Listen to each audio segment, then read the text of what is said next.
നൂറുകണക്കായ ഭക്തജനങ്ങളിലേക്ക് ഭക്തിയുടെ വലിയ അനുഭവം സമ്മാനിച്ചുകൊണ്ട് കുറവലങ്ങാട് മടത്തിക്കാവ് ഭഗവതി ക്ഷേത്രത്തിലെ കുംഭപൂര ഉത്സവത്തിന് തുടക്കമായി. ആദ്യ ദിനമായിരുന്ന ബുധനാഴ്ച വൈകുന്നേരം 6-ന് നടന്ന ഭജനയിൽ നൂറുകണക്കായ ഭക്തരാണ് പങ്കെടുത്തത്. തുടർന്ന് ദീപാരാധനയും നാമജപ പ്രദക്ഷിണവും നടന്നു. അത്താഴ പൂജയിലും ഭക്തരുടെ സജീവമായ സാന്നിധ്യം വ്യക്തമായിരുന്നു.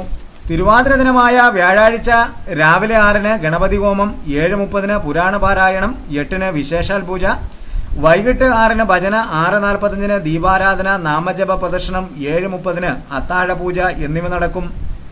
പുണർതം നാളായ വെള്ളിയാഴ്ച രാവിലെ 8-ന് വിശേഷാൽ പൂജയും വൈകിട്ട് 6-ന് ഭജനയും നടക്കും. 7:30-ന് അത്താഴ പൂജ.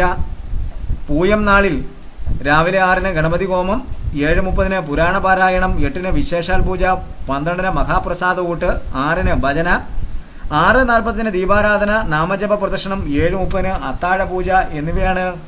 ആയില്യം നാളിൽ രാവിലെ 7:30-ന് പുരാണ പാരായണവും 8-ന് ദർശന പ്രാധാന്യത്തോടെ ആയില്യം പൂജയും നടക്കും. 9-ന് വിശേഷാൽ പൂജ. 10-ന് കല്ലാനിക്കാട് ചന്ദ്രശേഖരൻ നമ്പൂതിരി ആധ്യാത്മിക പ്രഭാഷണം നടത്തും. 12-ന് മഹാപ്രസാദമൂട്ട്.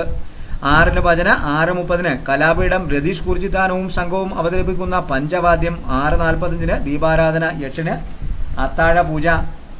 രംഗമണ്ഡപത്തിൽ വൈകിട്ട് 7-ന് ഭദ്രദീപം തെളിയുന്നതോടെ കലാവിരുന്നിനും തുടക്കമാകും. പഞ്ചായത്ത് പ്രസിഡന്റ് TS രമാദേവിയുടെ അധ്യക്ഷതയിൽ ചേരുന്ന സമ്മേളനത്തിൽ മോനിസ് ജോസഫ് MLA ഭദ്രദീപ പ്രകാശനം നിർവഹിക്കും. യോഗക്ഷേമ സഭ സംസ്ഥാന പ്രസിഡന്റ് അക്കീരമൺ കാളിദാസൻ പട്ടതിരിപ്പാട് അനുഗ്രഹ പ്രഭാഷണം നടത്തും. ചലച്ചിത്ര പിന്നണി ഗായകൻ V ദേവാനന്ദ് കലാപരിപാടികൾ ഉദ്ഘാടനം ചെയ്യും. തന്ത്രി മുഖ്യൻ വടശ്ശേരി VN രാമൻ നമ്പൂതിരിയെ സമ്മേളനത്തിൽ ആദരിക്കും. പഞ്ചായത്ത് അംഗം അഡ്വക്കേറ്റ് KK ശശികുമാർ ആശംസ അർപ്പിക്കും. 8-ന് തിരുവാതിരയും 8:30-ന് മൂവാറ്റുപുഴ ഏഞ്ചൽ വോയിസിന്റെ ഗാനമേളയും നടക്കും.